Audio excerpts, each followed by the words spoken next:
Bonjour à tous et bienvenue pour ce nouveau portrait d'adhérent.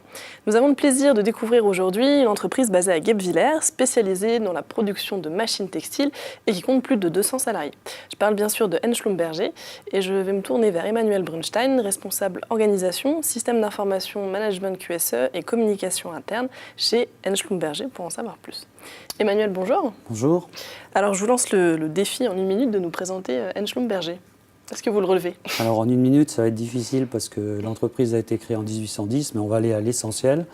Aujourd'hui, Henn Schlumberger, c'est une entreprise donc, de 235 personnes précisément, qui fait 45 millions d'euros de chiffre d'affaires et qui fabrique, alors qui conçoit, fabrique, commercialise, installe et maintient des machines pour transformer de la fibre en fil, et précisément de la fibre longue. Alors la fibre longue, c'est quoi ? C'est de la fibre d'origine animale, de type laine, cachemire, alpaga. C'est aussi de la fibre de type végétal, comme le lin ou l'ortie, de manière un peu plus confidentielle, le chanvre, et puis l'acrylique que tout le monde connaît. Les machines ont des noms d'ailleurs assez explicites sur ce qu'elles font. Ce sont des peigneuses, des étireurs, des craqueuses, des frotteurs. Le but étant de transformer, donc, vous imaginez, le mouton tondu en un fil de laine ensuite qui pourra être tissé, tricoté, teint et en faire des vêtements. L'entreprise donc, se trouve à Guebwiller. Ses clients sont dans le monde entier, mais principalement en Asie, au Moyen-Orient, Chine, Inde, Turquie, Iran.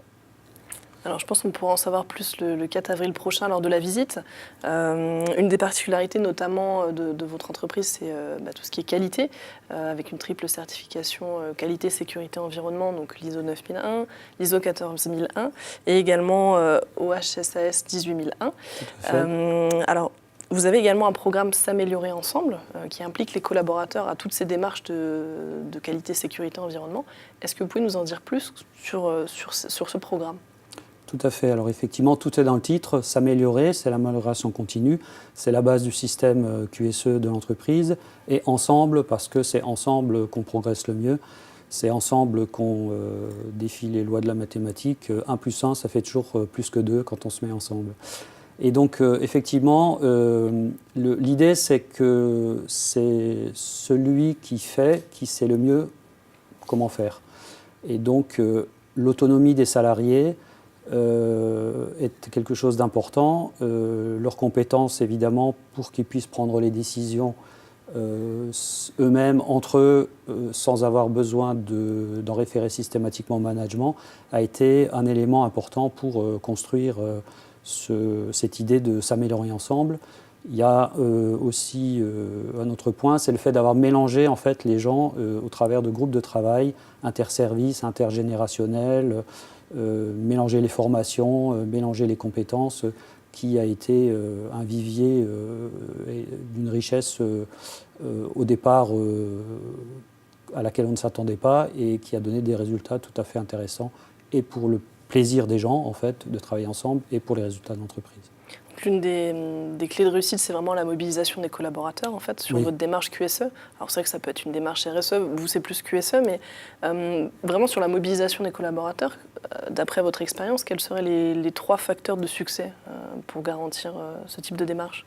Alors, le premier, c'est le fait qu'un collaborateur, c'est avant tout un citoyen, et les deux sont intimement liés. À partir de là, si on se réfère aux préoccupations des citoyens que nous sommes, et si on les lie aux préoccupations des collaborateurs, on a déjà posé une brique intéressante pour la réussite de la RSE. Et puis, il y a l'élément fondamental qui est une de nos valeurs, c'est le respect. Le respect des collaborateurs, le respect des salariés, bien sûr, donc des clients, des fournisseurs et bien sûr des actionnaire.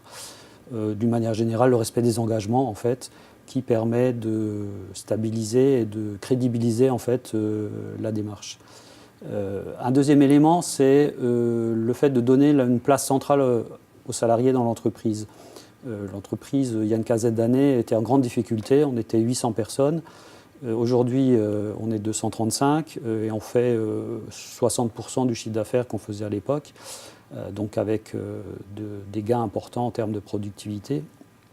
Le collaborateur, en fait, on l'a d'abord, dans une première étape, sécurisé en rentabilisant l'entreprise, en la réorganisant, Ensuite, on lui a donné sa place avec notamment le projet QSE en formalisant les rôles de chacun dans l'entreprise.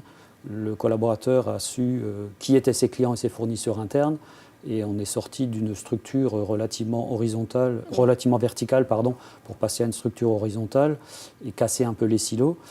Et puis aussi son rapport avec la hiérarchie. On est passé d'un rapport hiérarchique très pyramidal, comme on l'imagine bien, pour ensuite, lorsqu'on a commencé à structurer et que chacun trouvait sa place, on est passé à un rapport un peu plus homogène. On pourrait symboliser ça par un cercle dans lequel se trouvent les collaborateurs, mais aussi le manager. Et aujourd'hui, on glisse tout doucement vers la dernière étape, qui est la responsabilisation des salariés en les autonomisant, en leur donnant aussi les moyens, bien sûr.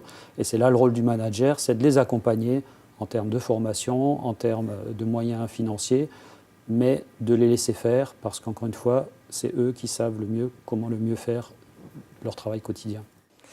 Alors vous l'avez dit, l'entreprise a plus de 200 ans. En quoi l'ancrage territorial est important ?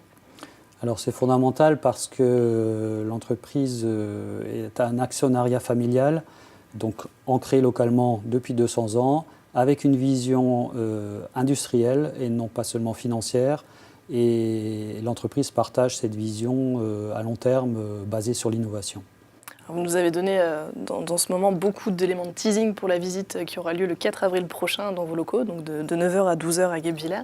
En plus, je crois que le nombre de places est limité. Oui. Pourquoi il faut dès maintenant s'inscrire et venir vous voir ?